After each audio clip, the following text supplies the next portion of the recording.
Apocalypse Now. What's that supposed to mean?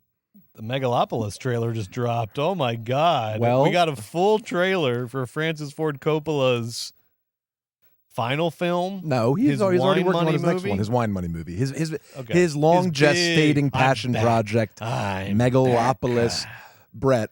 I'm thinking I'm back. Brett, you just watched the trailer. I did. What did you think? I was holding off until right before the show. I watched it. You sat here and watched me watch it.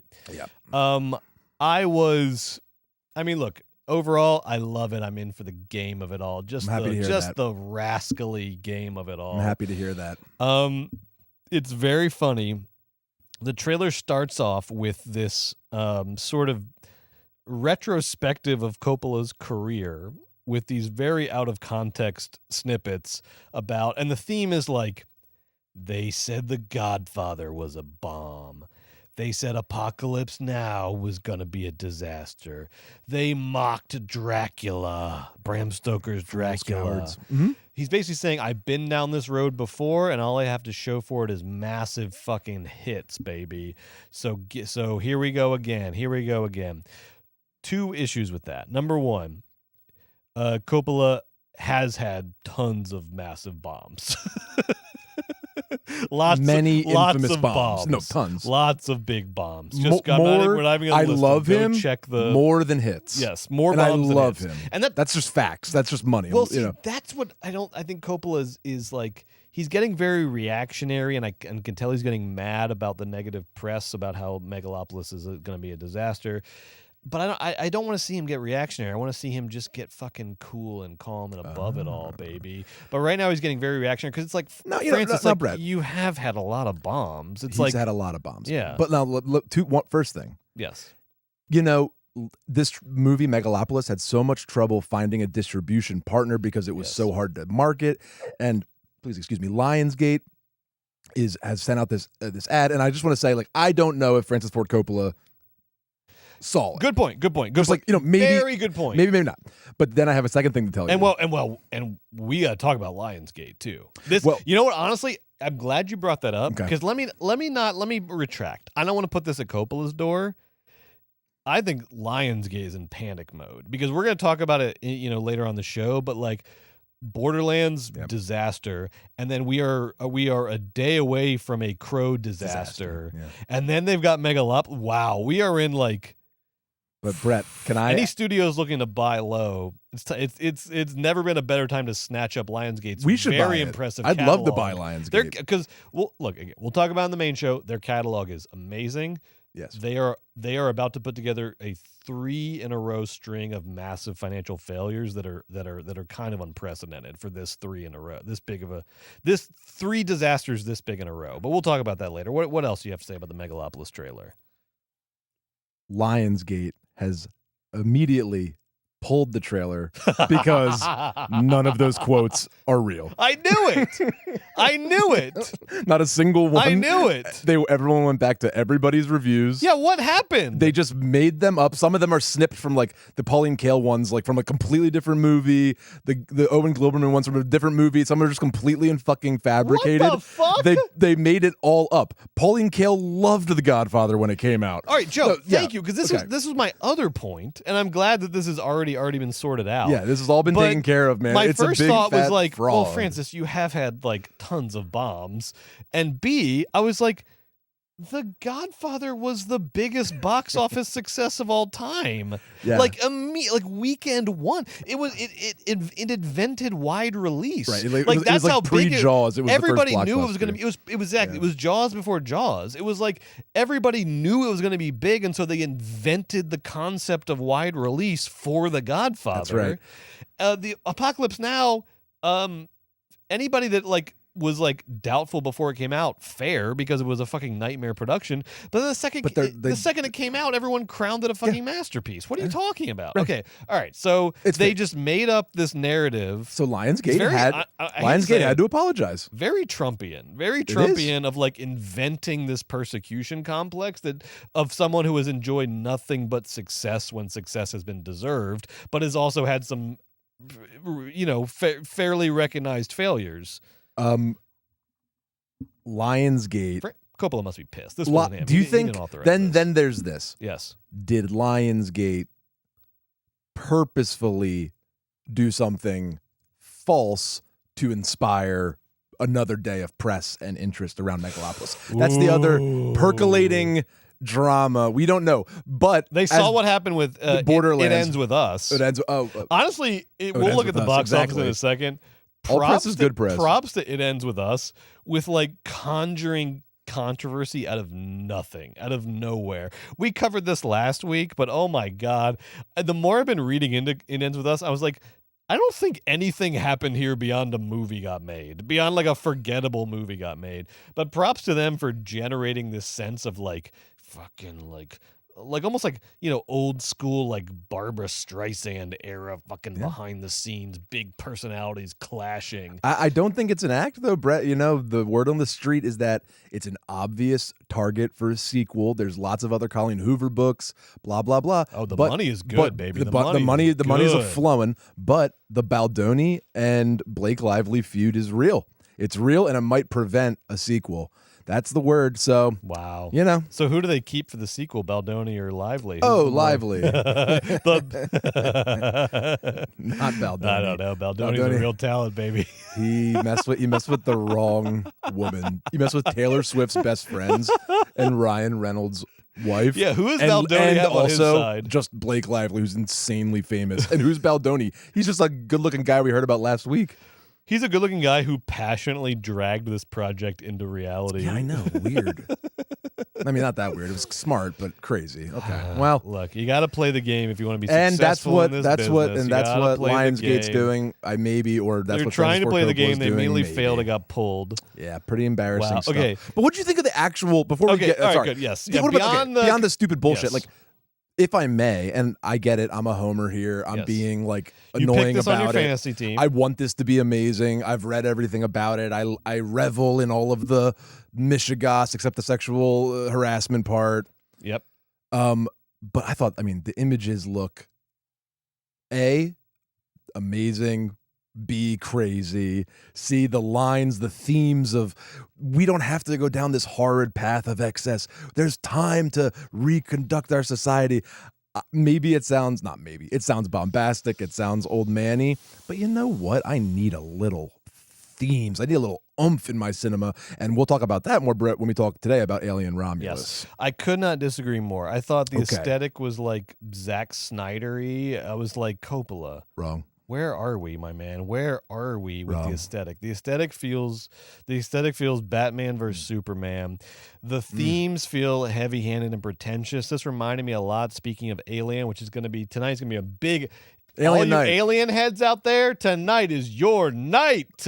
I'm an Alien head. I can't wait. I am so happy. I'm so excited to talk about all the aliens. But speaking of, this trailer felt very like Alien Covenant for me, where a guy like Ridley Scott or Francis Ford Coppola can seem like the most brilliant person on the face of the earth. Until they start like literally philosophizing and literally sort of like handing you their philosophy, and then you're like, back to the dorm room with ye. You child brain. Folks, come on over to the Patreon after the show. We're ranking all the Alien movies, and it sounds like we're going to have a big fight about Covenant, so we're gonna hang around for that. We're gonna hang around for that, Joe. But no, literally though, just to take the temperature, out of 9 Alien movies, Covenant is 8 for me. Where is it for you? 4. Oh no!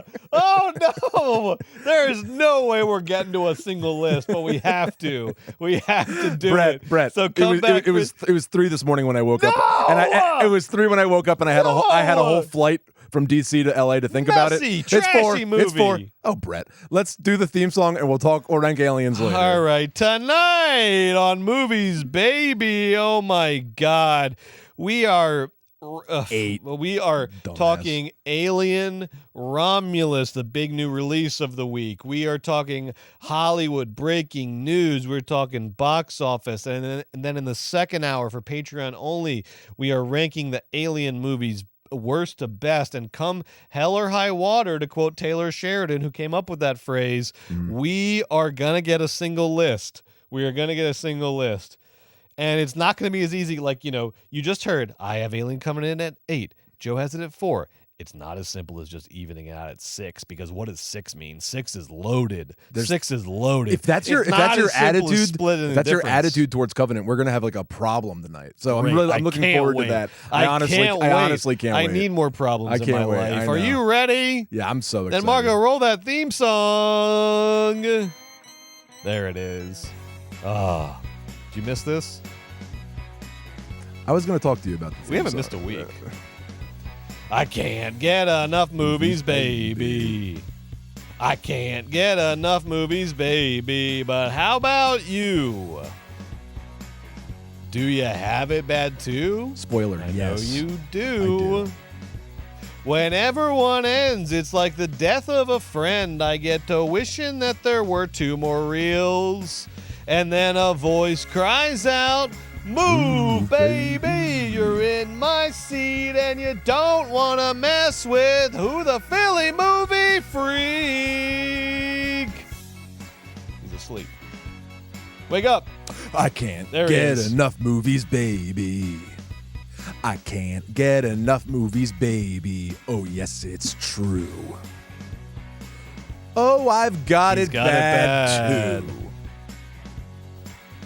Every night of the year, like the moon, I appear at all the movie theaters all over town.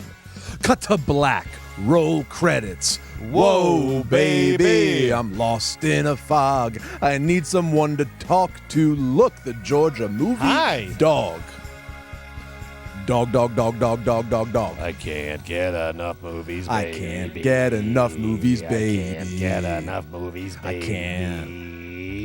Yeah! Welcome to Movies, Baby, the weekly show where we break down the hottest movie news, review the latest releases, shout out forgotten classics, and prophesy the future of Hollywood. My name is Joe Cilio, a.k.a. the Philly movie freak, here as always with my good friend and partner, the Brett Boehm, or as I like to call him, the Georgia movie dog. Go Dogs! Joe, like I said, tonight we're gonna be talking Alien Romulus. In the second hour, we're going to be ranking the Alien movies, worst to best. That's only for Patreon subscribers. We've also got some breaking Hollywood news to cover. But first, it makes the world go round. It's the root of all evil. We got to talk about box office, baby. Margo, show me that money. All right, what do we got here? Boom. Oh! Big old number one. For those audio listeners, we're making noise because number 1 this week is a new one from the Walt Disney Studios. It's Alien Romulus, grossing $42 million in its opening weekend on 3,800 screens. That's $42 million domestic. It's already up to $118 million worldwide going into its second weekend off of an $80 million production budget, so it's well over its production budget Alien after Remus. the first weekend. That's good news for Alien. Yes. After, and I guess Joe liked it, but Covenant, to be fair, was not the financial success that previous Aliens have been. So this is a recovery movie for the Alien franchise. It's good news for Fede Alvarez, for horror fans. Perhaps most of all, whether we like it or not, this is damn good news for Disney. That's right, Brett. Because not only did they have the biggest movie this week, they also had the second biggest movie in Deadpool and Wolverine, which continued to rack up the cash. It did another $30 million domestic in its third weekend, bringing the worldwide total up to $1.15 billion, second only to Inside Out 2, which is also a Disney movie. Now, this is an interesting moment for Disney because both of these movies, Alien Romulus and Deadpool and Wolverine, are violent R-rated movies, which is not what we typically associate with Disney. They were both made possible by Disney's acquisition of 20th Century Fox, 20th Century Studios, which in retrospect is turning out to be one of the great acquisitions of all time.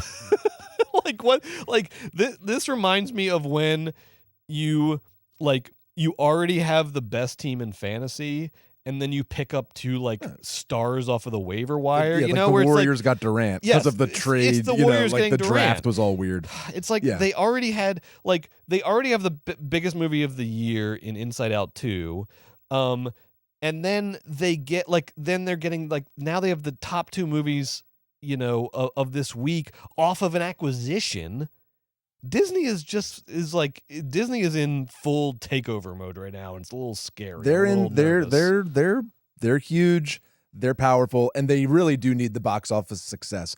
Parks apparently has kind of stalled out. That's usually a huge revenue driver for Disney Corporation, and they're just lucky that they bought it. It's the plan that they just strategized, and they're rebooting all these 20th Century Fox properties.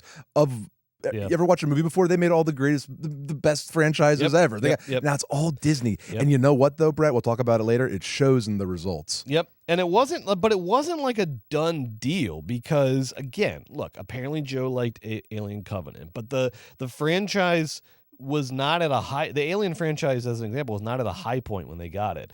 I mean, Alien Covenant did like half of what Prometheus did. It did like low 200s. It did 215 million worldwide on a $98 million budget, which is good, but not we can assume that they spent over $100 million on marketing, so it made $1 million, which is $0. It's a break-even movie. But it's just so funny how strong and powerful the box office was even 6 years ago. Alien Covenant that made $215 million is some like terrible flop. Nowadays it'd be like, yay. But that but here we are. But the point you're right, Brett. They didn't to their credit, they didn't buy like a sure thing. They bought a little low, really. They honestly bought a little low on a lot of these properties, and then they've turned them around really quickly into huge smash hits. So Kingdom of the Planet of the Apes would be one from earlier in this year. Yes. That's a 20th Century Fox property that Disney adapted, and they did the whole new IP thing there, and then they brought it over for Alien. You're right that Covenant disappointed, but sort of now here with knowing how well it went, like of course Disney's big reboot of Alien should do well. Like they took some chances because they like. Alien, as we'll talk about, went into this like Ridley Scott prequel mode. Yes. And that sort of fizzled out after Covenant. Yeah. And then Disney decides to go with this hot horror director, Fede Alvarez. Kaylee Spaney's getting up there, but a mostly like not, known cast, pretty unknown young cast. It's a risk, and it fucking like, man, I tell you what, there's aesthetics and style and good trailers can still get butts in seats, man, because that trailer looked good, that poster looked good, the movie, as we'll talk about, I liked a lot. So I think it's not just that Disney like bought a sure thing. It's they clearly had a vision for where to take the Alien franchise, and it's paid off in big ways. And this also represents an interesting turn for Disney because I was trying to go back and see like when because they like doing their like adult turn, they'll do it like every decade they'll try to like bring in an adult sort of label or something. The last time I think they did this successfully, you remember they bought Miramax in the mid-90s after Miramax had its big rise. They immediately bought Miramax, which at the time was like Disney's the Snow White company's buying Miramax. Oh my God. But that worked out well for them for a couple years. That feels like what the point of this acquisition was. Let's bring in some more adult, more edgy properties. This is Disney going punk, baby. I'm of course being a little silly. I don't care, but it's a great idea. Going very well for them. It's going very well. It's a great idea. It was a huge deal. It took forever to get done, and it was obviously, in retrospect, a great idea. And the majority of congrats, though, go to Fede Alvarez and the Alien Romulus team for making what seems to be a really smash success, a kind of shot of adrenaline to the Alien franchise. And I love it. We'll talk more about the movie later, but spoiler, it's great. I had a lot of fun at it. Let's also talk about some other trends at the box office this week.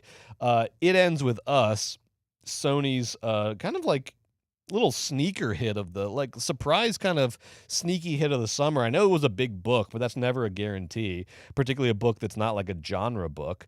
No, it's a surprise, Brett. I mean, look at that number. It's grossed $97 million domestic in 2 weeks. It's up to $186 million worldwide. Come on. And remember what the budget is? What? We gotta be 2.5, baby. Damn. $25 million. So will we see, with the success of It Ends With Us, will we see the return of some low-budge rom-coms, adult dramas? Yes. Maybe. I mean, like... Yes. obviously. Hollywood forgot that it could make money without doing CGI. Hopefully they'll remember it now. I also want to give a shout out to the Coraline re-release. Look at that, fifth biggest movie of the week, 10 million on 1,500 screens. That's amazing. Damn. That's a Universal property. So congrats to Universal doing the Coraline reboot. Universal had big success earlier this year with the Mummy reboot.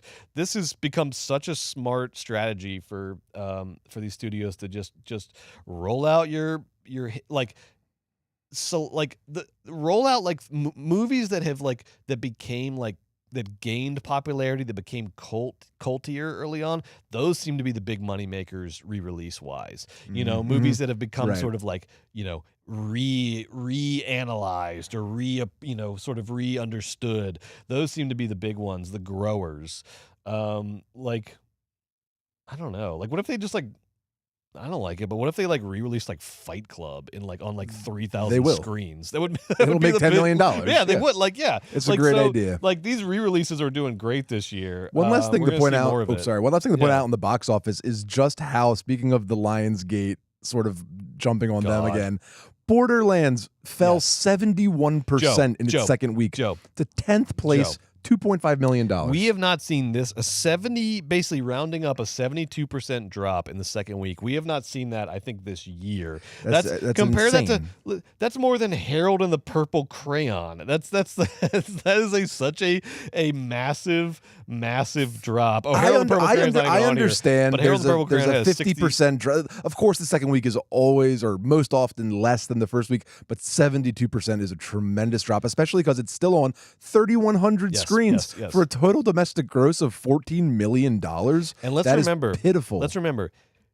this is a 72% drop off of 9 million. Like, it did under 10 million the first week. It's not like it was dropping from the heights. It was dropping from here to even somehow low, like from the 7th circle of hell to the 8th circle of hell. Man. It dropped.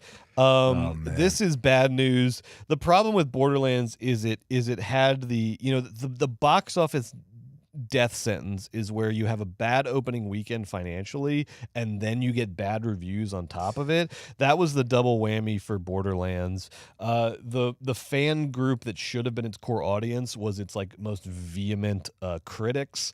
We posted a clip where we were just sort of talking about how bad Borderlands did, and all the Borderlands fans came out to say how shitty they thought the movie was. I thought it was like fine, but I also didn't have like expectations for it. But there was this whole audience that had major expectations for it. I think the big thing, like we said last week, it's very weird that they went sort of PG-13 with it, because it's not a PG-13 game. It's an ultra-violent game. You hire Eli Roth. Lionsgate is clearly not queasy about violence. They do Saw and John Wick, and then this week they have The Crow coming out, which is R with gore. So I just don't know why they didn't let Borderlands be Borderlands. So there's something kind of, apparently there's an R-rated Eli Roth's director's cut that's good. Why did they release it? So the question is, why didn't they just put it out as R? Because Zack Snyder. It's a Zack Snyder model sort of idea that somebody overthought this, because every single Zack Snyder movie, including his new movies, Rebel Moon on Netflix, they put out the PG-13 version and they collect that money, and then they wait, and then they put out the R-rated director's cut Zack Snyder version that is supposed to be really good. So you can have like two bites of the apple, two at well, bats. you only outsmarted yourself. You're currently at well under 20 million box office for a movie that budgeted production at 120 million. You add in marketing, you're closing in on 200 million probably. This is going to be a massive disaster. They did do the sort of, they did the like Kevin Costner on Horizon Insurance Plan, where they pre-sold all the international distribution, and that gives you like a $60 million cushion. So that prevents you from being in like Cutthroat Island territory where it's going to end the studio. But they still are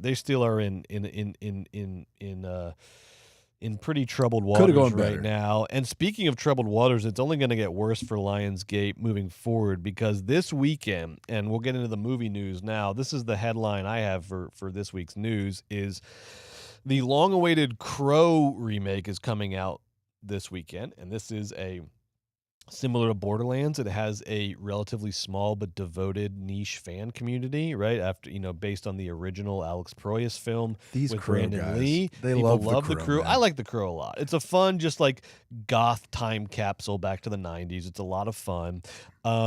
There's a pretty big fan community around the Crow. But bad news, because that fan community is so far pissed off about this remake. I think that's unfair. But just before you even can finish your sentence, can we just watch the movie before the entire fan community says it? It's like you already saw The Crow the way you like it. Now this one looks different. That could be good. That could be bad. Why don't we just wait to see what they do with The Crow before we make a decision about it? Sorry, is that stupid? Like, is that a bad podcast take, Brett? Because it's just like soft sort of backpedaling. I agree with you. You know what I mean? I agree with you in a perfect world. Okay. I don't want to sort of pander to the Comic-Con mafia. I think they've ruined culture in a lot of ways. The Crow doesn't look like the Crow looked like in the first Crow. It's like, oh, just wait. But the problem is accepting the realities of the world that we live in. Okay. And if Lionsgate doesn't want to incur the wrath of these niche fan communities, it shouldn't be making Borderlands the movie and the Crow remake, because you know what's going to happen. The first and final word is going to come from a subreddit that has been around for 12 years before you even thought of making this movie. Like, the fan community is there, whether you're like, if you're going to make niche fan community movies, then you're going to have to pander to niche fan communities. You're saying if you're going to reboot IP, beloved IP, instead of doing an original, you're going to incur the wrath of the people that give a shit about that. And I don't mean, I'm playing the game of just like, this is just the world we live in. I'm not like, I don't like this world, but this is the world we live in. If you're going to reboot niche fan, IP, you have to appeal the niche fan. But you run the risk, and this is where I reveal. I don't like that. This is where I reveal my hand a little bit, Brett. Yes, but you do run the risk of getting sort of that corporate, you do a bit Deadpool, soulless Wolverine, IP fest, like like an Alien Romulus or something. Whoa! Did you not like Alien Romulus? No, I did like it. But we'll talk though, but I have my because stuff. I like it very much. My one con is the like Easter eggy moments. So just about that then, in Alien Romulus, there's lots of references to the previous films. That's what we were talking about. Which feels out of context because the movie is such a sleek, stylish, fucking strong like thriller, and so the Easter egg moments stand out as like, huh?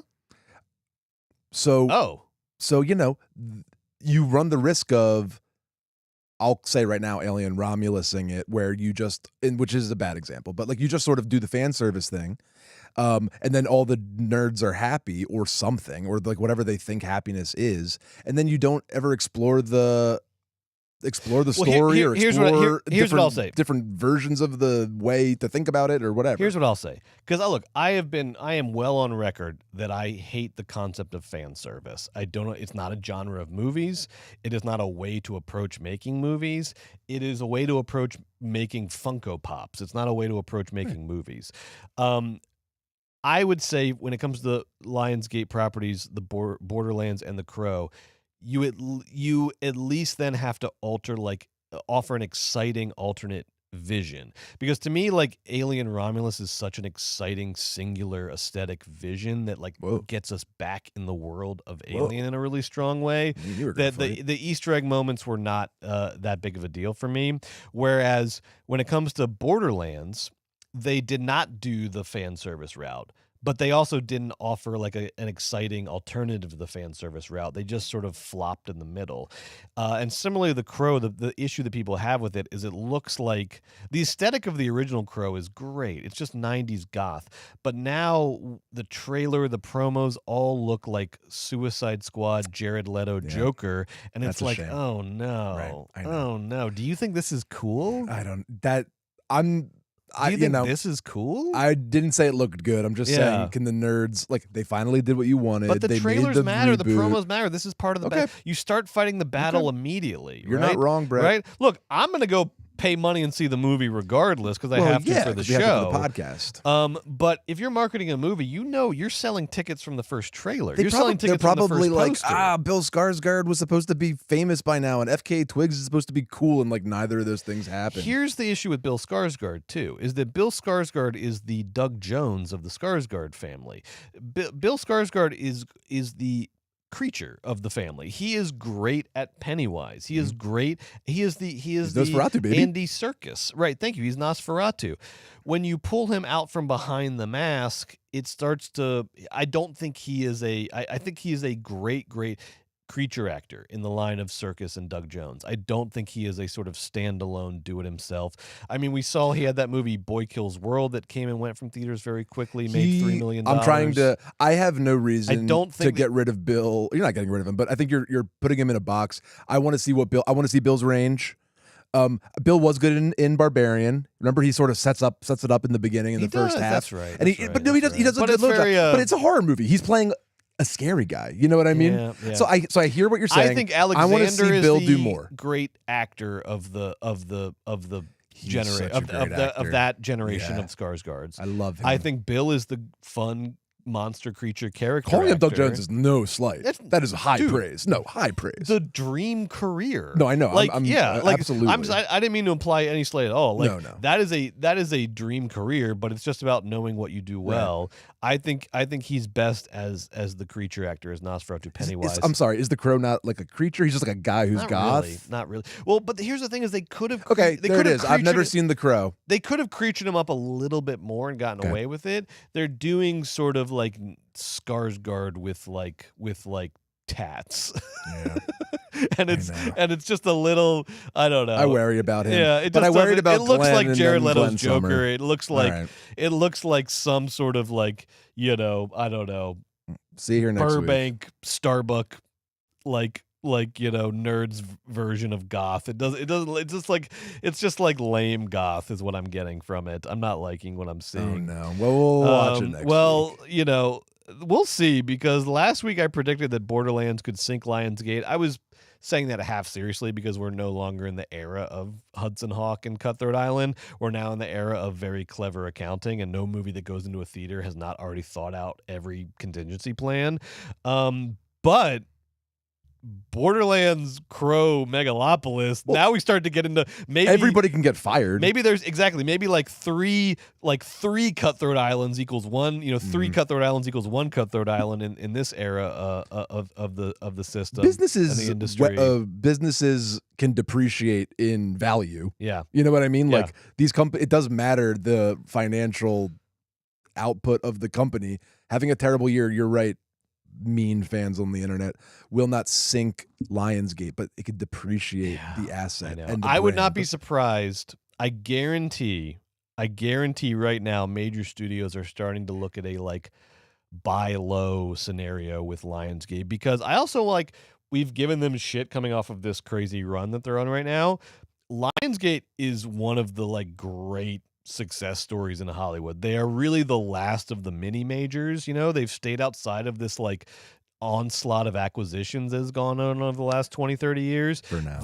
For now, exactly. But I mean, look at Lionsgate's properties. I'm about to blow your fucking mind. Listen to this list, okay? And again, mini major. They are not part of this mega corporate Megalopolis shit going on, right? Although they're making Megalopolis. But listen to this catalog. Saw. Love it. John Wick. Love it. Blair Witch. Love it. The Expendables. Rambo. Fun. The Hunger Games. Huge. Twilight. Jesus. Medea. All right, so how much could this Divergent. Okay? Oh, yeah. Massive. They're Good. This is a mini major responsible for several of the biggest franchises outside of your Star Wars Hunger and your Games. Marvels. Saw. Massive. Those are big. Massive, okay?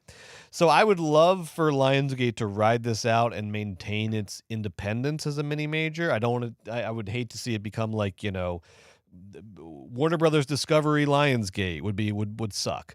But I guarantee you right now, all over town, Sony, Disney, Universal, Paramount, Warner Brothers, they're all having a meeting.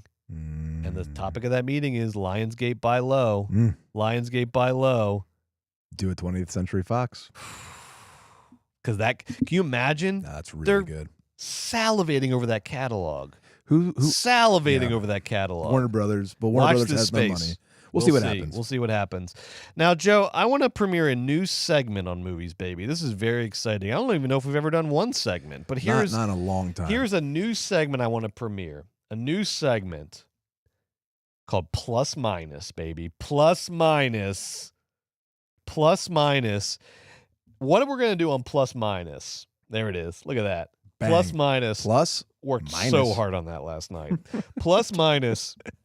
I'm going to tell you a new. I'm going to give you a movie that's in production. Okay. Hasn't come out. It's in some stage of pre-production. Okay. And I'm going to tell you a new detail we've learned about this movie. And you tell me, is this a plus for the movie or a minus for the movie? And you can interpret that however you want. Okay. But basically, I'm asking, like, the thing that I tell you, is that a good sign? Is that a good thing for this movie? Is this movie rising in your estimation? Wow. Or is it going down in your estimation? Okay. Play along at home. Play along at home, plus minus on your own in the chat. Tell us plus minus. We're going to start off with... and shout out to the chat. This chat, we keep getting more and more viewers every week on the live stream. I love it. I love having a live audience for this. Hello, folks. Thursday night on YouTube for free the first hour, on Patreon for the full show every Thursday night. First up, Joker 2 Folie à Deux. It opens October 4th. It's probably, along with Moana 2, one of the movies yet to come out that has a potential to really crack the top of the box office for this year. It's going to be a big movie. Oh, yeah. Joaquin and Lady Gaga. Here's what we found out about Joker Folie à Deux this week. It opens. I don't know I guess this is opening credits, maybe. Okay. It opens with an animation by the guy who did Triplets of Belleville, the French animation Triplets of Belleville. Joker Folie à Deux opens with an animation by the Triplets of Belleville guy. Is this a plus or minus for Joker 2? A lot to think about here. I hate little cartoons during the movie, of course, except like 2 times ever. Sounds like it's going to be bad. You're suspicious because of Joker. And this is Sylvain Chomet. So, it's Joker, it's Todd Phillips. It's like Joker, the first one I did not like. This one I like in theory because they're doing the Joaquin Phoenix would only do it if we did a big swing. We're going to do a musical. We're going to have Lady Gaga. We're going to have the Triplets of Belleville guy do the credits. It's a plus. Whoa! Why not? If it's going to be a Joker 2 rising. If it's going to be a big fat, let's throw spaghetti at the wall. I don't know if that's just PR. We'll see the film, but sure, why not? Throw some fucking Triplets of Belleville guy in the Joker. I love it. Triplets of Belleville is a plus. Give me Here that. is going to be. I'm going to give you some advice, Joker 2. Here's another plus. No Todd Phillips press tour. I don't want to I don't want to hear about how going on Rogan. I don't want to hear about how cancel culture is ruining the movies. On Rogan. All you do is get rich off the movies. I don't want to hear about it. He's okay, going on I don't want to Vaughn. hear about it. All right. All right. Next up on plus minus. I'm excited. The director Chloe Zhao. Yeah.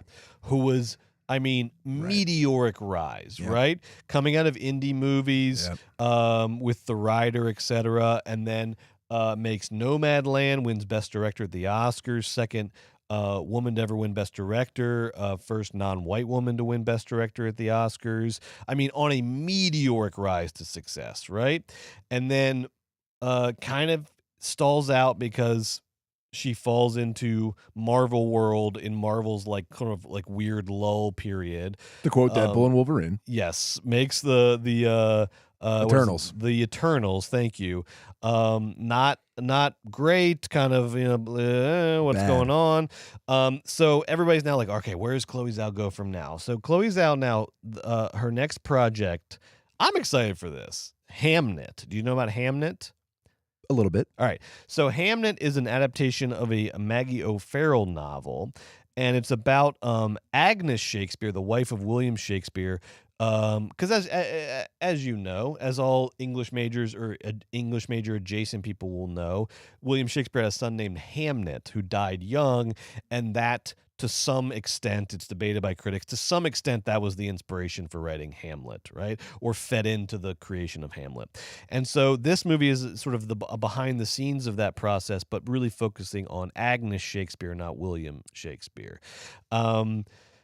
That's the project. Now, we found out two new things about Hamnet this week, and you tell me plus minus. Okay. Number one, we already knew that Amblin was on board co-producing this. That's Steven Spielberg's company. But we found out this week, Steven Spielberg himself is personally adding himself as a producer on this project, as a named active producer on this project. Spielberg says, I want to be involved with Hamnet. Plus or minus? So you think, obviously, I just screamed plus. But first, we must remember that Steven Spielberg was the producer on Twisters. You must remember this. You must remember this. Steven Spielberg was the producer on Twisters that told Daisy Edgar-Jones and Glenn Powell to not kiss at the end, which I think was a big mistake. A big mistake. Boo, you prude. Big mistake. Boo. Movies have kisses at the end. But the sexual chemistry was electric. But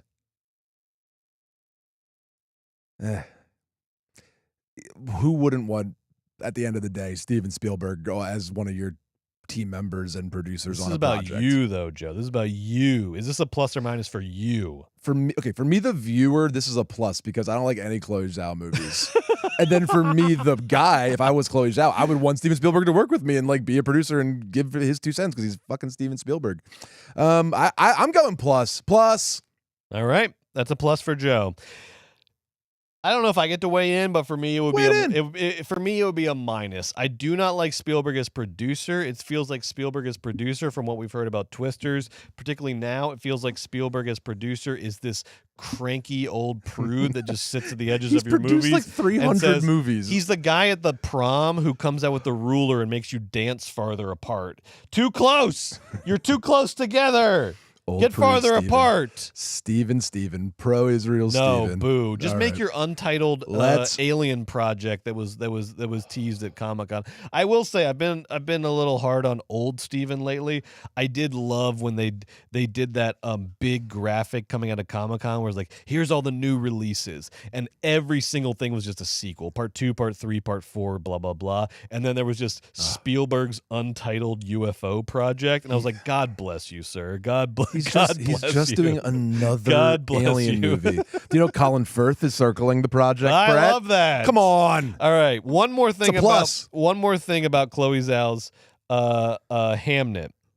The cast previously announced Paul Mescal and Jessie Buckley as the leads. Just you know, fucking one of those claw machines at the Santa Monica Pier of the hottest actors. So Paul Mescal and Jessie Buckley and Joe Alwyn. Okay, hey, that was previously announced. Now they've added Emily Watson to the cast. Emily Watson, plus or minus adding Emily Watson to this cast of hot young things. Emily Watson, the great from Breaking the Waves, et cetera. Yeah. She, if memory serves, she's like a big old Shakespearean actor. I'm sure she's done RSC day, stuff, done the Globe, done RSC, done. You're I think right. she won for The Tempest. She won. You're right. She won. You're right. What? Not in America, but whatever they have in. Did she win Tonys or no? She came up in the RSC. One of her big breakthroughs was a 12th Night, killer that's performance. Right. Honey, this is going to be a big fat plus. You can do in your Shakespeare movie. You bring in Emily. That's a plus. That's a plus. It feels like Chloe's like, okay, I checked the hot young thing box. Now can I get a real actor in here? I need somebody to actually act. I need a ringer. You're reading this. What is she going to play? She's going to play Agnes. No, that's Jessie Buckley. Oh, I think Jessie Buckley. Oh, they're young. Okay, yes, right. Yeah. I see. So that's exciting though. Like maybe like the mother or some kind of Shakespeare's mean mom. Yeah. William. His William.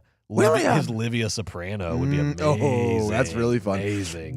I want the audience to know that this is such a Brett movie. When you read me the description, I was like, Yes, this sir. man is going to love this Yes, film. sir. I'm not, no judgment. Yes. Just like Brett loves Shakespeare in Love. You love Bright Star, the Keats movie. I This sounds love like Bright those two Star. things sort of No, literary mixing up. biopic. That's your I favorite. eat that shit up. That's your I eat that favorite. it doesn't even have to be good. No, that's like your favorite. high stakes kitchen, literary biopic. There's certain genres. It doesn't even have to be good. No. Look, I'm one of the few people that I like when Shakespeare in Love won over Saving Private Ryan. Yeah. I was like, duh.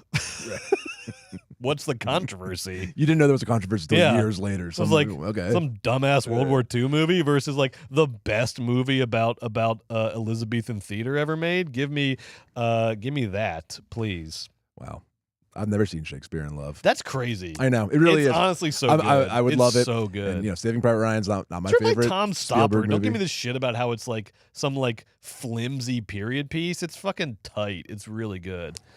Plus all minus. Right. Plus or minus. So that was plus or minus. That was the whole segment. Did you like it? I loved it. I'm ready to play all night. But all right, we'll do more plus or minus. episodes. All right, that we'll was do fun. more plus or that was minus. Fun. All right, Thank I you. got some more news to get through, and then we'll get to our Alien Oh my gosh, Romulus summaries. Let's do it. Oh, Joe, Lord and Miller are up to their old tricks again. Holy shit, these guys, these fucking guys. Lord and Miller are up These to their guys. old tricks. Okay.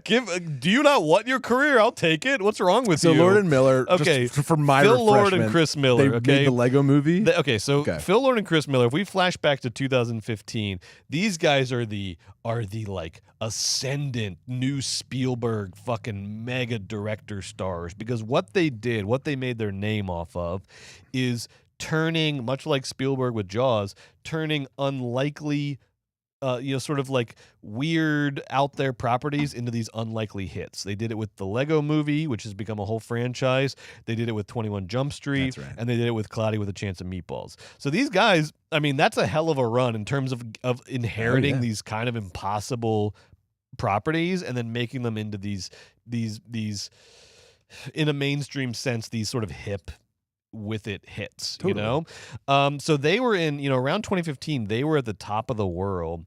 Then they get handed the Han Solo movie, and everyone's like, oh God, now they're going to be it's going to be insufferable how successful these guys are. Here we go.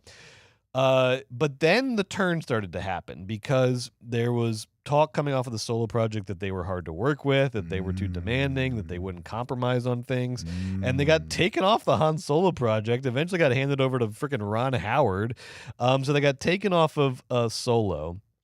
They called it creative differences, but it's a loaded euphemism. Since then, they've been much more under the radar from that 2015 high. They've been doing fine. They went over to Sony, and Sony gave them a big contract to do a big run of Spider-Man movies. So they've been in on all the like Into the Spider-Verse animated Spider-Man movies, but not like sole creators. They've been like writing and producing, not always directing. So they're like working on the Spider-Verse movies, but kind of a fall from, I mean, incredible career, but a fall from like they were hot, and now they're just rise, right? Insanely in demand. And you think they would, after the Solo thing, you think they would have learned how to play the game a little bit better. But just this past week, it was reported that Lord and Miller got in a quote unquote heated fight with Sony over the budget of this new Spider-Man movie they're trying to make, Spider Noir with Nick Cage. And as a result, Sony is not renewing its contract with Lord and Miller. So this is do you know how big that fight has to be that they don't renew because like the Spider-Verse movies have done great. Massive. Yeah, man. So what like guys, like what do you, because here's the thing. Fuck the studios. I don't give a shit. Like, but also you guys make mainstream if you want to be new Hollywood, if you want to be fucking Brian De Palma, Francis Ford Coppola, you can go do that. You can go raise $10 million and make your movie that you want to make. But like you clearly want to work within the studios, but then all you do is like bottom out these movies that you're working on with these weird fights with the studios. It's like, what are you doing, y'all? Who are you? What do you want to be? First of all, what do you mean spider noir with Nicolas Cage? I don't know. What's Joe. that? I don't fucking know. Okay. I don't know. Number. I don't fucking know. All right. I don't know. Sounds like it's a good dark or version of a bad or Spider-Man movie with Nicolas Cage, but it's produced by Sony. You so know, who the Brett, fuck I don't know knows? any of the details of the fight. I just have to imagine that from their point of view that they'll find work elsewhere because they are, they make a ton of money. They must. Who knows? Who knows? They're just so bad at the game of it all. I'm pro. It's, like, I'm pro weird. Sony. You know me. I love Sony, and I love all the good folks over at Sony. So What? I'm pro Sony. Okay, Joe loves Sony. Yeah. I have no stake in this game, and so my only thought is what kind of career do you want to have, and why do you keep ending up in this weird sort of bottomed out middle? It's because first of all, it's all right, if you're really you have that much conviction about your creative vision about these movies, Spider Noir. dude, you guys could raise $10 million no problem and make a fucking. They don't want $10 million. They want $300 million to Then do you have Spider to Noir. work with the people that are giving you the money. I don't know what to tell you. It's not like if you want to make, because also it's you're not making you're not making fucking aggro drift. You're making the Lego movie. It's what could possibly have been the creative differences about Solo? Just make the fucking Solo movie. I just don't like these guys that act like their artistic vision is so unimpeachable when you're making Solo. All you're doing is inheriting these massive sort of IP and just make the fucking movie or don't, or go make your own movies or don't. Or don't. That's right. Or don't. Or don't. No need for a big fight. Because sometimes these directors get pulled into these legacy media properties like Chloe Zhao on the Eternals, and then she's stuck with that. And then I sit here like my snobby little ass and go, I don't like Chloe Zhao because she did the Eternals. It's like Chloe Zhao sitting there like, fucker, I don't like the Eternals because Disney told me to do A, B, C, D, and look what E, she F, and does. G. Now she goes and makes Hamnet. Yeah, right. So it's Lord and Miller, what do you this is what big corporate IP filmmaking is you have to compromise. If you don't like this world, go off and it seems like you like the money of this world and you like the prestige of this world, but you don't like the creative process of this world. So I don't know, man. Figure your shit out. But I hate reading every 3 years that you've had some creative disagreement with Sony about some dumb fucking movie you're working on, and then you lost your whole contract. It's stupid. It's fucking stupid. Your point is just guys, we just want you to take Get the your work, shit together. just take the work, and just be together. happy you're in the conversation. Yeah. You made the Lego movie. Can you imagine if you heard Paul W.S. Anderson has massive creative differences over the latest Resident Evil movie? That's not far away from what you guys are doing. I know you think you're making these subversive comic masterpieces with Lego. No, you're making fairly above average versions of studio proto movies. Okay, Barbie. take the check, make the movie, shut the fuck up. That's my message to Lord and Miller. Jesus Christ with these guys. All right, plus. I'm still playing plus minus. Plus. I do want to know what the fuck Spider Noir is. Me too. Maybe they had a really cool idea and Sony just fucked it up. And it was going to be so No sick. shit, it's a Spider-Man movie. Spider Sony. Noir. Next. Next news. Let's talk about a real auteur, Ridley Scott, for a second. Yes. Ridley Scott, all right, because we're gonna be talking a lot about Ridley tonight because we're talking Alien movies. But two new Ridley items that have to be discussed. Number one, you texted me this today. Ridley Scott has come out, and I was very excited to hear this because I have Gladiator 2 on my fantasy list. Yeah. Ridley Scott came out today. This is the director, by the way, of Alien, Sure. Blade Runner, the first Gladiator, freaking Thelma and Louise, Napoleon, the most underrated movie of the last couple years, Prometheus, the Alien prequel, freaking Matchstick Men. Okay, this guy has a filmography, people. It's Ridley Scott. He came out and said, Gladiator 2 is my best movie. My best movie that I've made. Joe, is this just sort of desperate marketing for the movie? What is this? Or do you think he actually believes that this is his best movie? It's neither desperate marketing nor the truth. It's just Ridley Scott talking out his ass like he does after every movie because he is the man. He probably thinks that it's really good, and if he tells everybody it's the best he ever did, that'll become part of the conversation. He's right. Maybe it's amazing. I haven't seen it yet. It looks fun as hell. Is it going to be better than Alien? That's going to be like a really tough nut to crack. Like, I don't know if it'll be better than Blade Runner, but we'll see. Ridley. I'm sure it's nothing. I never do this on the show, but I have to. What? There's some guy that just tweeted like, oh, okay, guaranteed the worst Ridley Scott movie on, you know, on Twitter. Like, that was my thought. Yeah. Was that guaranteed this is a stinker. I was immediately reminded of, because right now I'm reading Down and Dirty Pictures, Peter Biskind's, how do you pronounce his last name? Biskind? I don't know. The guy who wrote Easy Riders, Raging Bulls, but this is his book about Sundance, Miramax, and the rise of 90s American independent cinema.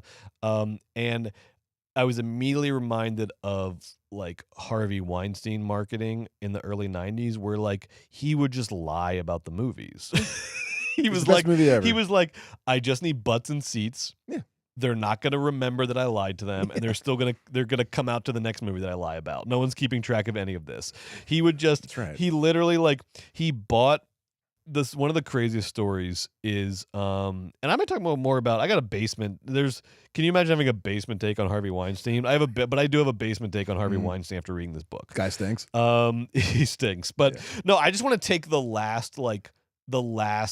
there's like one last thing in the pro column for Harvey Weinstein with all the cons, which is that like he was secretly like a cinephile and loved movies. My basement take is no, he wasn't, and let's take that out of the pro column as well. He's not a fucking lover of movies, because this book, I would highly recommend it. Down and Dirty Pictures. It's really interesting. But Weinstein would like, one of the stories is like he.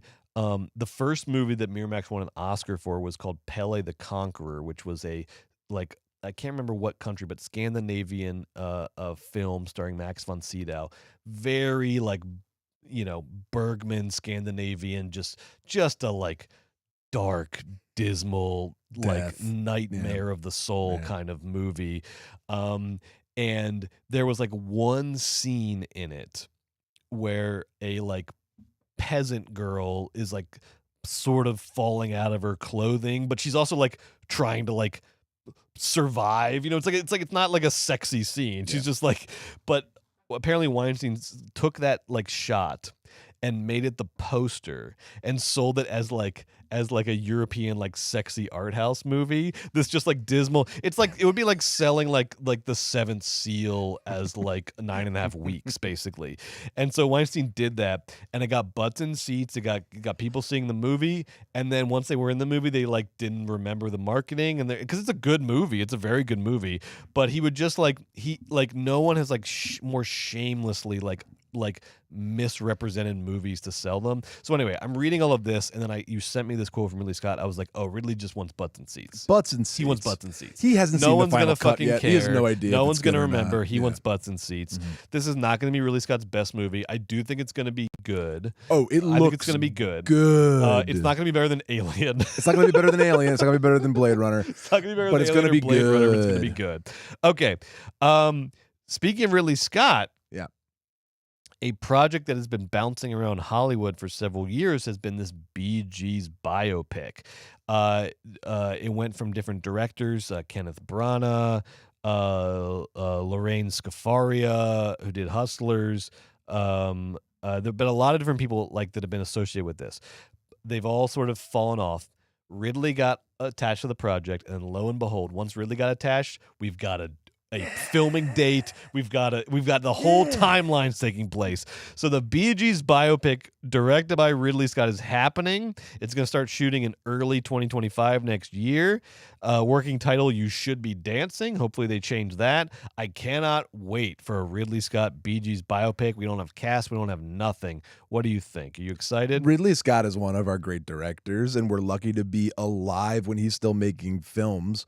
It's amazing. I'll see every single thing he makes. There's no reason not to. He's a world-class entertainer. Of course, his BG movies. I'm gonna be there freaking with bells on opening night. I can't wait. Let's fucking rock. Anything baby. that guy does, he is just so great. Let's rock. You know what I would love to? Let's not.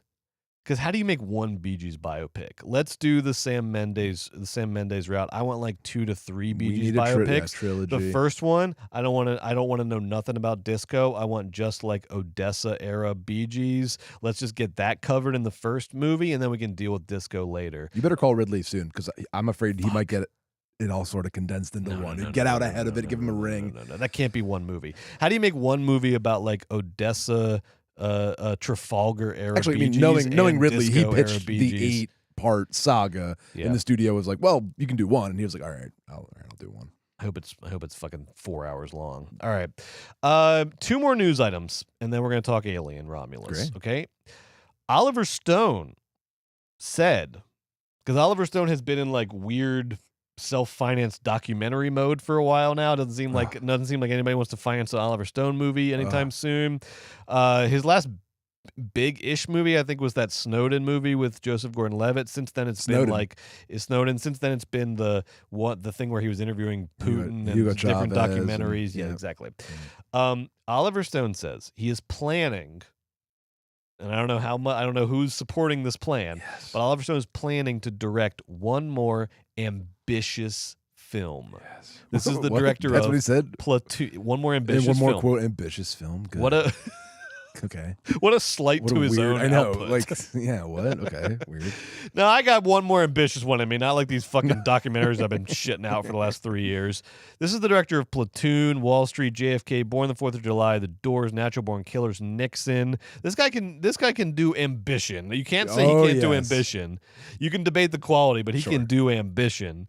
So the question is, what should this guy go out on? What's the big ambitious? It's going to have to be sort of political, sort of what's the big final ambitious Oliver Stone movie? What does he go out on? What's your gut instinct? Martin Luther King. No, stop. Nixon, JFK, King.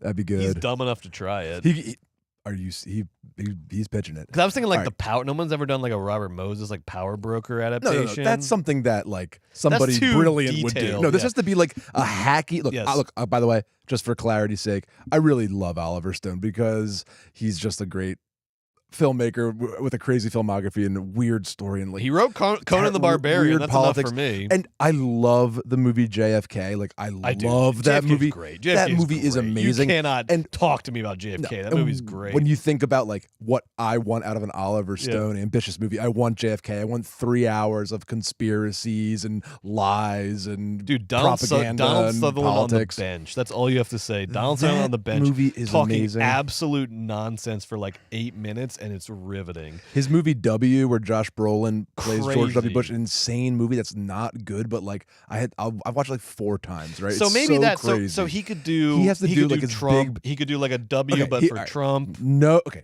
not he. That's probably what he's thinking. That's what I'm saying. Is what does he think? What is his actual? He must be thinking Trump. He's Trump. Well, here's a slightly different version than I thought. Because I was like, okay. He's always like conspiracy theory adjacent. He's always like American dystopia is the theme. Yes. We've gotten a lot of documentaries about this. I think he should do the big QAnon movie. Like big feature film QAnon movie. And it can be like all the different threads, all the different things. Rise of it, like Jan 6 is like the climactic scene. I think, and it'd be so easy to make because all you do is like option one of the documentaries, like option Into the Storm, and then do the feed. I think you should do the big QAnon feature film. We get Elizabeth from Knoxville. We get the we get Jason Momoa as the QAnon shaman. We have some fucking fun with it. Okay. I think Oliver Stone's Q. He's done when W. You put it that way, right? Q. That sounds like too good of an idea. Like there's something there for a real idea. That's like actually a good idea. Talk to me, Oliver. I think that's a really good idea. There's probably I know there's an amazing story. There's so many ways to get in touch with me. It's almost ridiculous. Yeah, you just DM him. But yeah, he's gonna go for something quite broad. And like Snowden, like who's like a countercultural figure now where he's like he'll do like Assange, but they already did Assange. Yeah. Because he doesn't like to like history started in the 60s with him. So he's not going to do like not going to go too far George back. Washington. Yeah, he's not going to go back. It's going to be one of the guys of his life. Like Nixon was like a guy of his life, you know. He wants to do Trump. He wants to do Trump so bad his head's probably exploding. Or another idea. We have do JD Vance. We have Do a Hillbilly Elegy. Just Redo. do a Gus Van Sant shot-for-shot remake of Hillbilly Elegy. We have the Dennis Quaid Reagan movie coming out, which is going to be a little bit of a hagiography, a little bit of a saint's life of Reagan. Maybe do the counter-programming version of the Reagan movie. Nancy. Show the real Reagan, because the other thing is too, like Oliver Stone is probably no longer liberal. I'm sure he's aged into, like, culturally, he's probably aged into a conservative relative to the current culture. Well, so to like, but he still wants to present as a liberal, so he has to like find something like when he was considered progressive. So it's gonna have to be. That's why I think QAnon is crazy enough. Everyone is left of QAnon, or like Reagan back when he was like fighting the good fight. That's interesting. I think you're giving him a ton of credit. I think he has the same thin, boring, liberal, angry politics thing he always had, and that he's been salivating to do the Trump movie. Or give him the next Colleen Hardy movie. Give him the It Ends With Us. Is that Colleen Hoover? Colleen Hoover. Yeah. Oh, thank you, Colleen Hoover. That's ambitious. Give him the It Ends Oliver, With Us. That's ambitious. Just go outside your comfort zone. Hey, Blake. Rom-com. Blake, you want a real alpha to go toe-to-toe with? You didn't like Justin Baldoni? It Ends With Me. It's just Oliver Stone on the poster. Blake and Oliver, I guarantee they posed together on the red carpet. All right. Last item before we talk about Alien Romulus. These fucking Russo brothers, Joe. What do they do fucking now? Netflix and these fucking Russo geniuses. brothers. Jesus. Okay. I want you to guess. So the Russo brothers, who are some of the highest grossing directors of all time, thanks to their work with the Marvel solely. If not you said last week. Like we'll it's double check them or this, Cameron. It's either them or Cameron. But I think you were right because they made all the Captain America movies too. I think they are actually. I think they're over Cameron. I think they're the most profitable Even though Cameron has directors Avatar ever. and Titanic, the Russo brothers have a couple of the Avengers, the non-Joss Whedon Avengers, and they have the Captain Americas. I believe they are the highest grossing directors of all time. Right. Okay, but outside of the Marvel Cinematic Universe, they are fucking artists. They get caught with their pants down, right? So they made this movie for Netflix last year. Was it The Gray Man? That was just like a massive flop, bullshit movie. And again, there's no way for us to know what Netflix's metrics on any of this are, but you cannot tell me The Gray Man was good for business. Jesus Christ. I think it cost somewhere like upwards of 160, 170 million, which is fucking crazy. Now, I want you to, they have another movie in production with Netflix based on a graphic novel. It's called The Electric State. All right, so it must have worked something. And it's starring, I'm sure, just wait for this. Okay, sorry. So it stars Millie Bobby Brown, Netflix's biggest star, Chris Pratt. We got Ke Huy Quan. We got Giancarlo Esposito, Anthony Mackie, Stanley Tucci, Brian Cox, Jenny Slate. Jesus, what's the movie? Jason Alexander. Hey, we got a very interesting cast here. What's the movie? It's called The Electric State. What do you think the budget of this movie was? The budget was just leaked. $200 million. You're not even close. What? Joe. What? $300 million. I almost threw myself on the train tracks when So I saw Netflix this. gave them over $300 million to make the movie with Jenny Slate and Chris Pratt and Millie Bobby Brown. The budget for the next Russo brothers movie is $320 million. What does that even mean? Is that like $320 one of the most million. expensive movies of all time? I think so. It's like top 10. I think it must be. Wait, what do you mean? $320 million. Okay, so let me get this straight. The Gray Man. The budget of Alien Romulus was $80 million, just for consideration. It looks fucking tremendous for it. That movie looks so incredible. Sharp. Yeah. They make The Gray Man. Nobody liked it. Nope. Bad. Everyone watched it for a weekend. No one watched it. No one. Nothing. Yes. Netflix is the only streamer that is profitable. Netflix is the only one that won. That's it. Like they won, so I guess they can just say whatever, that worked. And now they're going to give $350 million to the Russo, $320 million to the Russo brothers. Yep. What is the movie about? What's the plot? Do we know yet? Fucking no. It's based on a graphic novel. It's just it's some sort of like, I don't know. It looked like some sci-fi thing. I hate it. I don't want to watch it. No. I'm sure it'll fucking suck. And wait, who's Millie Bobby Brown? No shade. I just don't get like it's so clear what the Russo brothers' deal is. They work well as corporate functionaries within the Marvel Cinematic Universe, working under Kevin Feige. They are not like on their own do-it-auteurs. I don't know why Netflix is giving them $320 million. Like maybe the problem is exactly what's so great about them is they're directors that the corporation feels completely and totally safe working with. They're going to follow all their notes and do everything by the book, and they've just proven it time and time again that they're excellent to work with. And unlike Lord and Miller or whoever those guys' names is, maybe the Russo brothers are just like the best employees ever. You know, that could just be it. But like, do you give the best employees $320 million? That's I sure do. Crazy. Everyone's underpaid everywhere. Here's the thing. Okay. There is no way that these streamers aren't some like massive bubble that is forming in the entertainment industry. There is no way. This is a whole entire conversation. Because you remember that like what was happening the day before the 2008 collapse? Fannie Mae's getting an A+ rating from the fucking credit agency. There is like, you can't trust the smoke and mirrors. You have to look, but you have to just rely on some common sense here. Beyond all the financial hijinks of late stage capitalism, you have to just apply some common sense. We are seeing like Netflix giving $320 million to the Russo brothers to make. There's no way Netflix profit is in the billions. There is of dollars. no way that is not some bubble that's forming though under the surface. There's no way there's not a. And what we've seen with Apple, just like blowing so much money on Fly Me to the Moon, which made nothing, blowing so much money on Wolves, which is not going to make anything. There is a bubble forming with these streamers, and maybe they are just too big to fail, and there's just too much money that it all gets covered up, and it all gets sort of like it all comes out in the wash.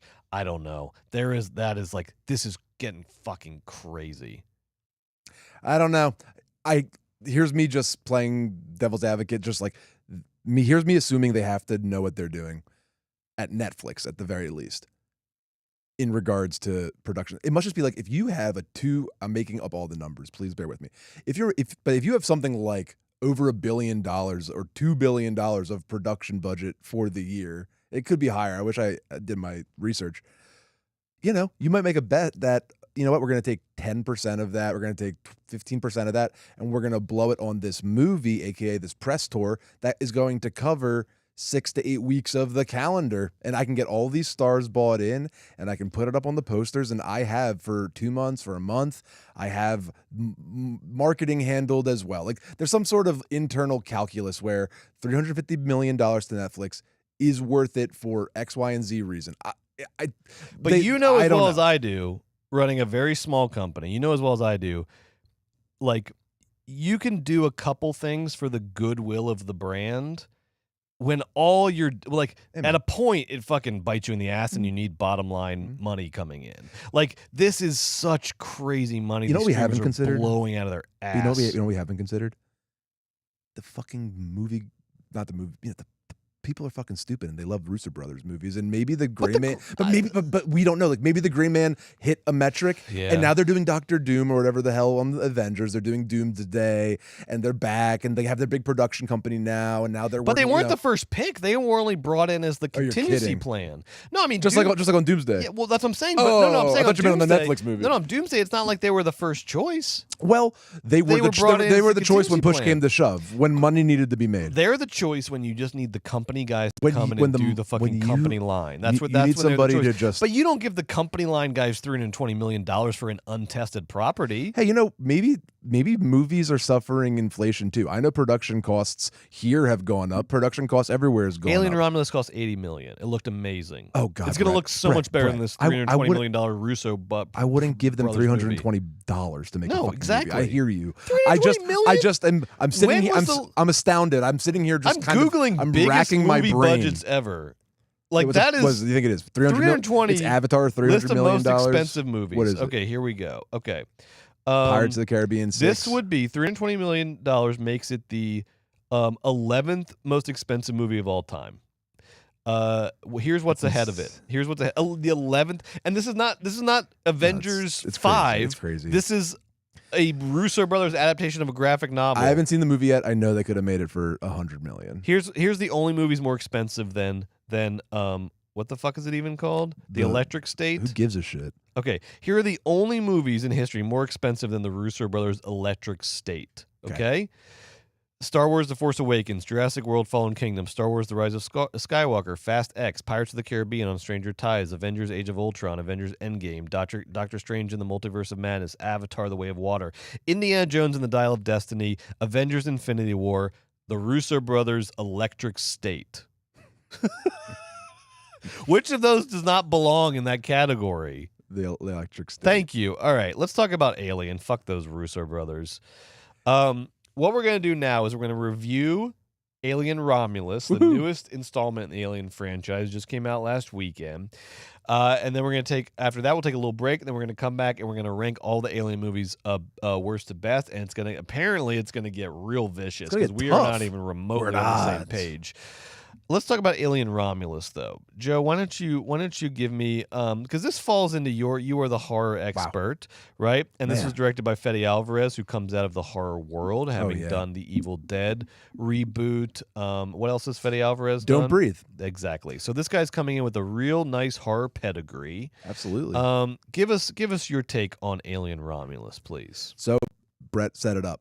Fede Alvarez from Uruguay. He started the short films and kind of quickly or seemingly quickly, I'm sure for him felt like an eternity. He was brought on and his first feature was this Evil Dead reboot, which is high stakes stuff. You want to talk about fan service and making fans happy and stuff. Evil Dead fans are real. But you know, I think he knocked it out of the park. He took something very difficult to do. He made it his own, and he made it very bloody and gory. I liked his Evil Dead reboot. Then he could have gone on to do another big budget thing, but he wanted to take a mini step back, and he did Don't Breathe, which was his original project. It's about Jane Levy, who starred in Evil Dead. This time, Jane is creeping around the house. She's a thief with her brother of this old, blind, very strong veteran who lives in this house. And it's very. They're gonna rob his house. They're gonna rob his house, and he's blind, and they have to. It got a sequel. It was a big movie, and it's very good. Both of the movies show a surgical sort of approach to horror. He isn't by the book in a bad sense. He's by the book in a good sense. He knows exactly the mechanics that make horror work, that can create sort of tension and then can have it pay off. And Don't Breathe is sort of an exercise in sort of practicing all the ways mechanically and format how you make horror beats happen. And it's very effective, if not a touch of soulless. There's this little tiny problem with Fede. Evil Dead is very has a little bit more soul because it's again brought to life by an incredible performance by Jane Levy. But he is a surgeon, is how I kind of think about him. But he has a little bit of the problem of the technical genius, which is, where is your heart, Fede?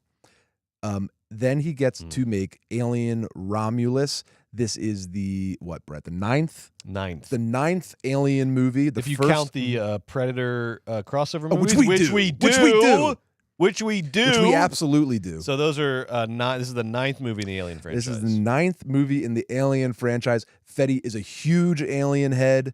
You know, he loves them all. He even loves the video game that everybody keeps talking about. What was that one? Alien something, which everyone's like, it's based on the video game. Okay. So Fede and his writing partner are brought in after Ridley Scott's, Covenant semi-flopped. Disney wanted to go a new way. Fede pitched them the story for Romulus. They liked it. They were originally going to bring it to Hulu, and it wasn't until right till the end of production when Disney said, "Why would we bury this on Hulu? This thing is sharp. Let's put it on the screen." Although props to Hulu for having all the Alien movies on there. That was wasn't that easy? I was a Hulu man this week. Literally, it just says crushing Alien. It just says the next one's gonna start playing in 30 seconds. You can watch the entire franchise start to finish. And I recommend you do. So sorry. No. It's one of Hulu's better things. All Alien. It was movies. great.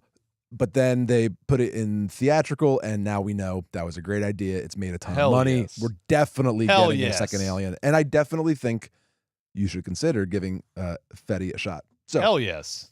What is Alien about? Alien Romulus. It takes place between Alien and Aliens.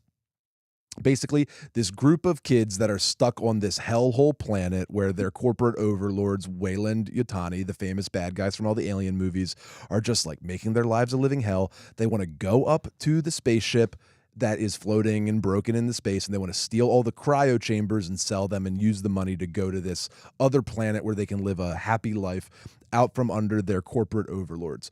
But have you ever seen an Alien movie, Brett? The kids go up to the ship, and folks, smoothly. It does not go according to plan because of the alien, of course. This movie stars Kaylee Spaney in her biggest movie or biggest role to date. She's the Ripley, man. She's supposed to be and she's been on Weaver. A meteoric rise with Kaylee's on fire. Priscilla to Civil War to now Alien Romulus. It's no secret. I love Kaylee Spaney. I thought she was amazing in Priscilla. I thought she was great in Civil War, a movie that's good that Brett's wrong about. And I thought she was. I'm right, it's wrong. And she is the star of Alien Romulus. Speaking of something Brett's right about, your guy from Industries in this movie, David Johnson. David Johnson plays the robot in this movie. I say that because there's always a robot in an alien movie. Yep. He plays the synthetic human. He's the Ian Holm, the Michael Fassbender, the Lance Hendrickson. Lance Hendrickson. Yeah. Thank you. So he's the robot we get to know, and he and Kaylee are brother and sister. You know, this robot was made by Kaylee's dad to take care of her, and they're thick as thieves. Even though he's a little outdated, she takes care of him. And I don't want to tell you the whole plot of Alien Romulus. Needless to say, Alien starts happening. I want to say, let's be careful. I'm done with the plot. We're gonna be That's the setup. I have edited spoilers out of my review. No, that's fine. That's the setup to the movie. And then, here's a spoiler. Alien stuff starts happening because it's an alien movie. And the thing that it's almost hard to spoil alien movies because the thing that I realize that I love about this franchise that we'll talk about rewatching it is like there are just like when you're making an alien movie, you kind of don't have in a good way, you don't have a lot of room for creativity because you have like every alien movie does the same 5 tropes. Does like abandoned spaceship, face hugger, chest burster. You got to fight the big xenomorph, and it's never over till it's over. It's like those are the 5 like over and like every movie. It's really the most like systematic, repetitive franchise, I think, out of all the franchises. But I really like that because it forces you to be creative within a structure and to find your creativity in more subtle, nuanced ways that are not like big fucking plot twists or different things. It's like every alien movie, I don't know how they've maintained this kind of like consistency, but man, from 1 through 9, even in some of the weird out there ones, you still have basically the same beats in every one. But I loved the way Fetty explored this. You know, I love Fetty's version of the alien beats. Well, I think that you're right that alien movies have a lot of the same elements, but unlike so many other franchises, I think that's something that the Alien franchise as a whole does so well is its curiosity about exploring different elements of the world that Ridley Scott and James Cameron and company created.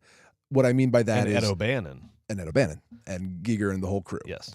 What I mean by that is, you know, Alien 1 is all about the corporation's bad and it's like a slasher. And then the second one is like the military is bad and there's always like a new thing, you know, and then you get to Prometheus and it's like, what is God, you know, and there's always reaching Alien 3. It's like who, you know, it's so philosophical and there's jail. Like it, even though it always is going to give you some alien stuff, it always goes so much farther philosophically or thoughtfully or spiritually or theme wise. It's always all over the map and it's always searching and yearning. I agree with that. That's where it evolves, is in its themes, is where it changes. Yes. It's just amazing how at just the level of like tropes and beats, every movie is like almost identical. It's kind of crazy, but they don't feel identical because of what you're saying, that thematically is where they change. But tropes and beats, as I was watching them start to finish, I was like, are they gonna like, is she just gonna like, does she have to just like shoot the alien out of the airlock again? No, every movie, it's like every movie has the same plot beats. The alien got on the escape ship. You know what I mean? Everyone, it's like, you think you escaped, the alien got on your ship. I kind of love it, though. 100%. It's almost like watching the same show over and over again. Because thematically, they're so different. Yeah. And you always get a great crew, and you always get to meet Yep. the characters, and they always Yep. have a little Yep. interesting dynamics. Yep. And it's always led by a great lead. Often Sigourney Weaver is murdering and doing a great Yep. job. And so is Numi, and so is Watterson, and so is Kaylee. But Watterson, but we'll talk. fair and fine. Yeah. But Brett, I think this might be where me and you diverge. While all of the tropes and the beats part of Alien Romulus, all the Yes. parts that we love Are familiar. are all the familiar stuff. Yes, this movie got a lot of criticism for over familiarizing it. I do think Brett's kind of right, where it's like That's the franchise. It's kind of You watch like the they all Alien have the movie? face hugger. You're Yeah. kind of right, Brett. It's like they all Every have face Alien hugger. movie is the same at the level of They plot. all got like the Yeah. xenomorph mixes up with an animal. Yeah. It's just okay. But what this movie, so I loved the set design. I loved the way he shot it. I thought the dynamic between Kaylee and her robot brother was actually sort of rich, although maybe not fully explored. But I thought the space looked great. Some of the hard beats worked, although I really could have gone for more gore. Fetty a big time. I think I got a little Disney-fied. So from the trope beat perspective, I think Fetty loves the franchise and honored it to the nth degree. I think where Alien Romulus drops the ball a little bit is on pushing the themes, especially after Ridley Scott decides to push the themes to the nth degree in Prometheus and Covenant. It feels back to basics. You want to go back to basics with a face hugger? Be my guest. You want to go back to basics by sort of J.J. Abrams-ifying the themes. And by this point in Alien number 9, by now we're like in Covenant, it's like not only does God hate you, he's coming down from heaven to murder your ass, whatever. Like it's going so thematically sort of like rich and crazy. And Romulus is it felt, the problem with Romulus for me is it felt like a corporate sort of stop on these great themes of exploration. And yeah, you can have your moment where Kaylee's gets, the company's mean to her. You can have a little moment where the company's mean, but we're going to drop that in 5 seconds. And then we're just going to do Alien. And what's Alien to us, Disney? Alien is you guys are chased by the alien. That's what's up.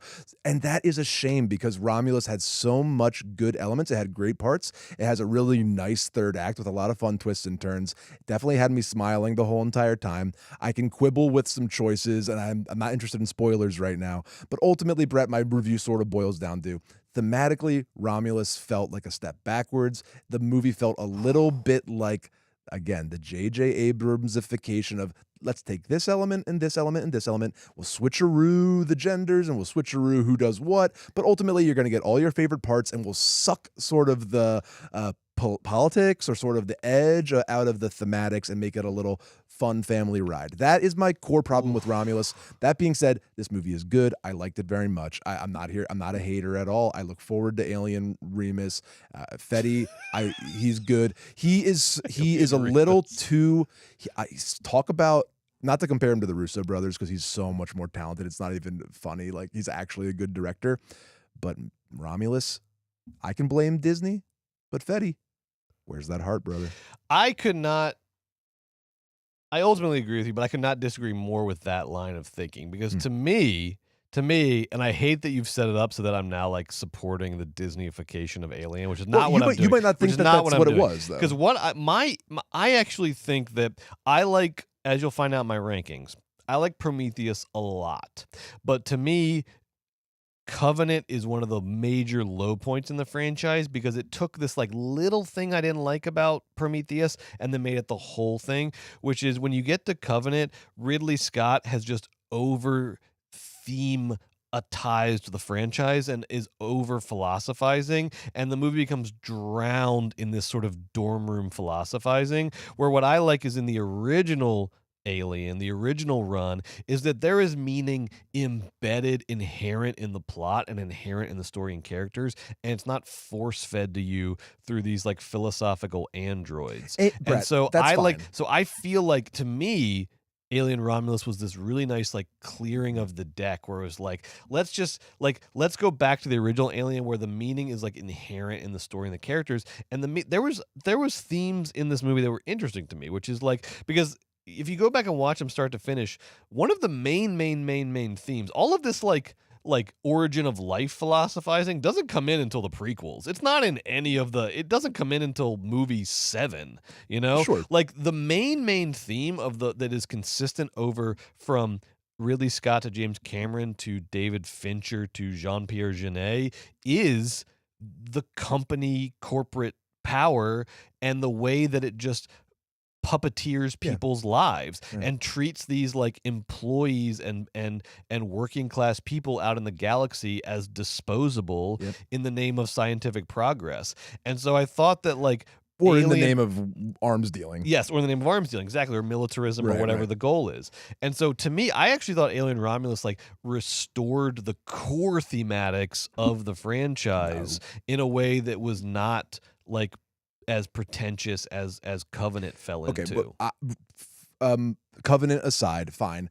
We both agree that, like, you know, James Cameron then goes, let's see what the military-industrial complex is like. And Alien 3 is like, let's see what, you know, well, Alien 3 is crazy, but, you know, what philosophy in jail and life is like. And the movies always sort of take just the baseline Alien, which is very like a rich text about corporate malfeasance, but also like sexual assault in the workplace. Like it's like amazing, right? Like, and you're right, it is told through plot, and there's nothing pretentious about how Alien is told. And in Covenant, it is like, you know, he has like a whole what is God? He has a symphony of that, and I life? get off on it. And Play Wagner while I talk about life. So yeah, that's just fucking. How is that going to be your fourth? I can't wait to hear money. This. In I the can't bank. wait to hear. It comes down to all right, real quick. Go ahead. Sorry, I really, since I'm so sorry to just say the same thing again.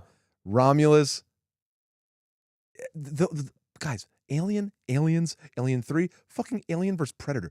They are political. They're inherently political. You don't think this is inherently political? No, I actually People don't. are choking to death on the fumes from the mines, and the only way they can survive is to hijack stolen. That's in the first like 15 minutes. But it rides under the surface. It doesn't. Actually, you get onto the ship. You have your least. This movie's about class warfare. No, it's not. This movie's about alien chasing kids.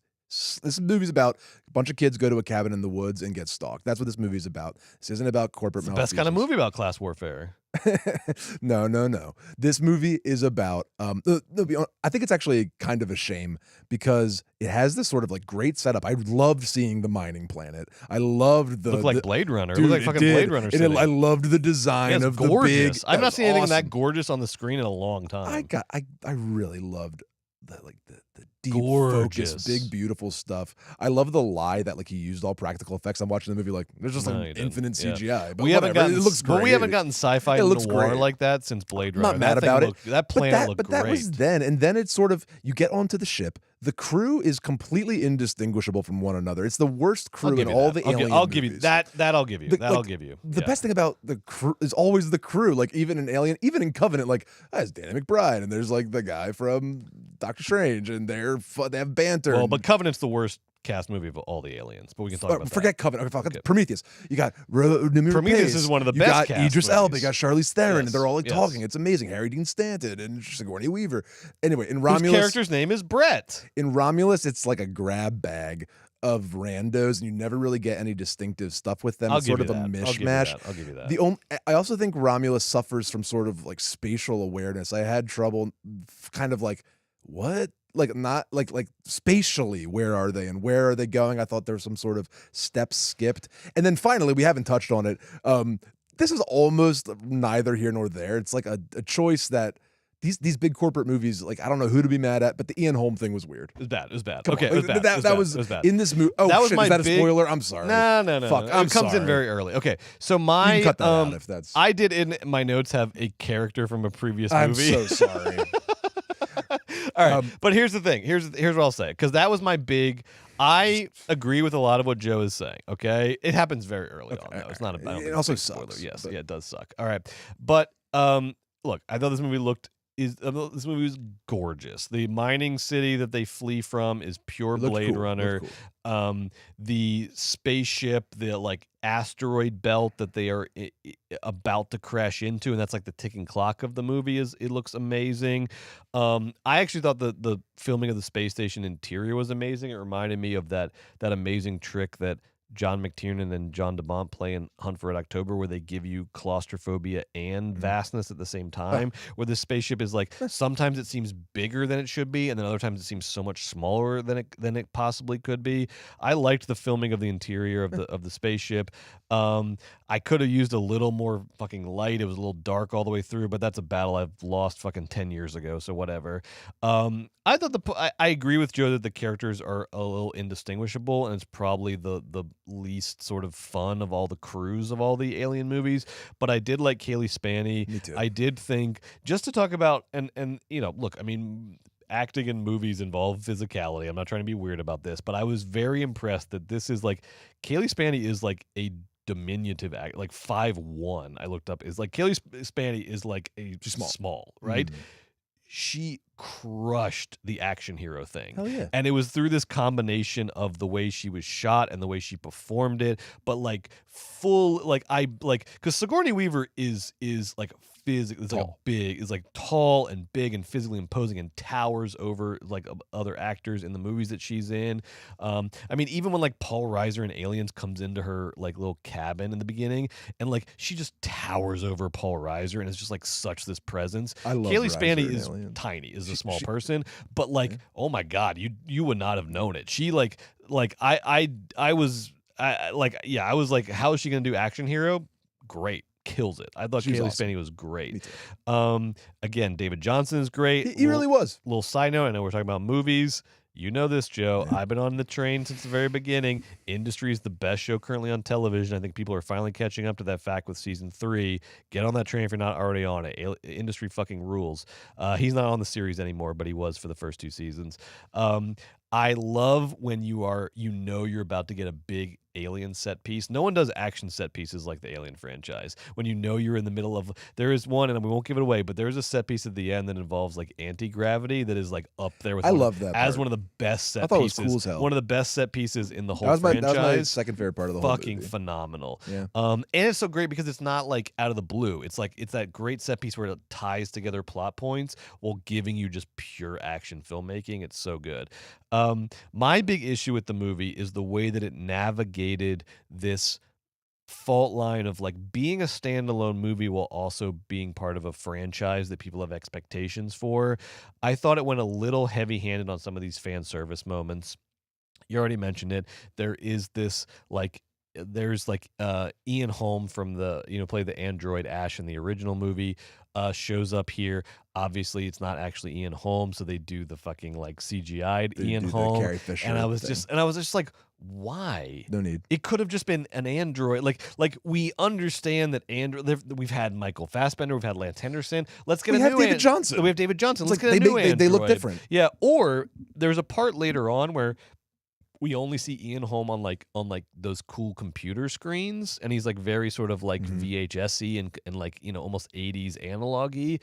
I was like, or just have him as that. But they do this like, bad version of Robert De Niro in The Irishman, where it's like this young CGI'd Ian Holm, and it's like that was the first moment where and I it's was not like, even Ash, it's Rook. It's like a different. It's like bot. a different. So I was like, why? I don't know. It was why? so dumb. There's a couple moments like that. There's a moment where like, I get that Kaylee Spaney is doing the Sigourney Weaver role. Like, there's a weird moment where like they highlight, I think it's like those like remember those like tennis shoes that Sigourney Weaver had? There's a moment where they clearly are doing like the fan service, Dude, like Kaylee is the new Sigourney, and I was like, I know, but now you've made it weird and obvious, and now I'm sort of taken out of the movie for a second. I think the movie had I think that is a core issue. Like the score is just Frankensteined the 3 scores from the previous films together in certain moments. It was these choices where it was like every Alien movie is so distinctive and rich thematically, or at least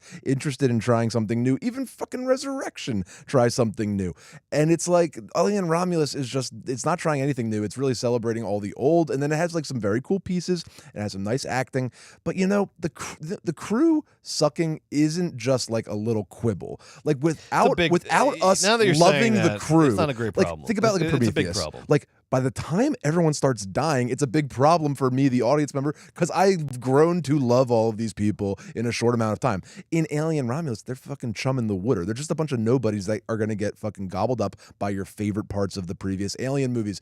It's true. It's true. I don't want to say it, but it's true. And as pretty and as well crafted as this movie is, sometimes too well crafted, the last hour unfolds where it's one of those movies where it's like every single detail set up.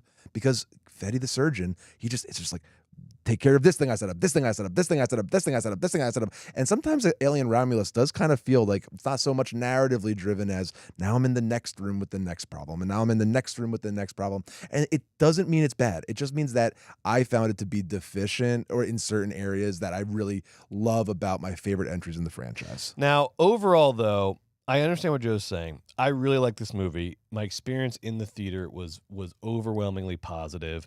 I would say behind the first Omen, this is my second favorite like franchise movie of the year. Whoa. I thought overall was very strong, acknowledging Joe's issues.